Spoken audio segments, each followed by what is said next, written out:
Yes, nu är vi här i Armadas bås på ISPO och vi ska låta JP Auclair berätta lite om den nya turdelen av segmentet. So JP, what can you tell us about the Declivity? Declivity is a ski I've been working on for a couple of years now, and pretty excited to come out with it this year.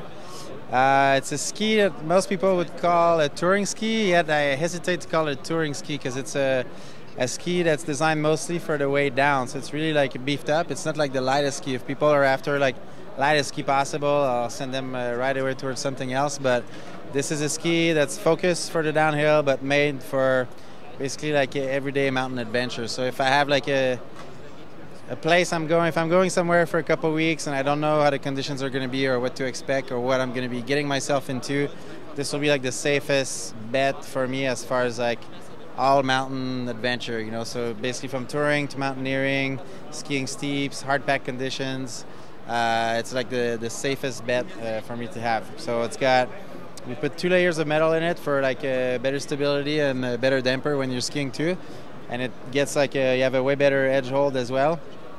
26-meter radius, so it's way better for a nice glide when you're skinning, less wasted energy, and also you have like a better edge contact when you're skiing steep.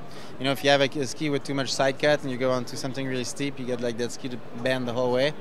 It gets a little bit crazy that way, so nice and straight, nice and fast, really stiff, stable, and what else? One of the main things that we had in mind when we first did the first brainstorm for it is I wanted a ski that was really even and well balanced. So like, you know, sometimes we have like a stiffer tail if we want more support in the tail.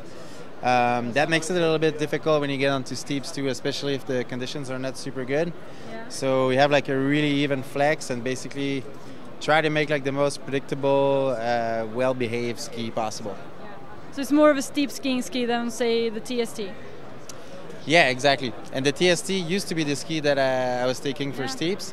And basically like we made modifications from that, you know, like the TST was nice because it was light and it was like narrow as well, so it was good for edge hold, but I just really wanted something with less side cut and a more even flex also, and yeah, that's what we came up with. Okay. You also have another more touring directed ski called the KUFO. Sure. Do you know anything about that too? Yeah, well the KUFO is basically based exactly on the TST, so like we went from that because a lot of guys from the team were taking the TST to go touring. Yeah.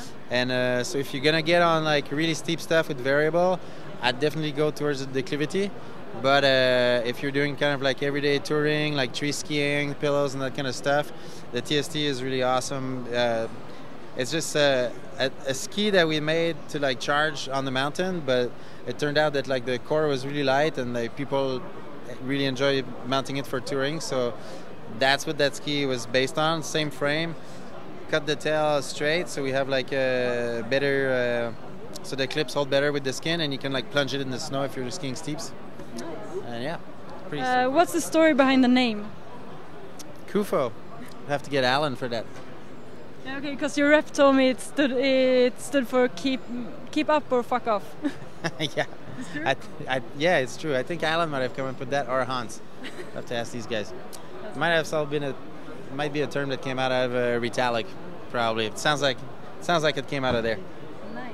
Thank you so much. Yeah, you're welcome.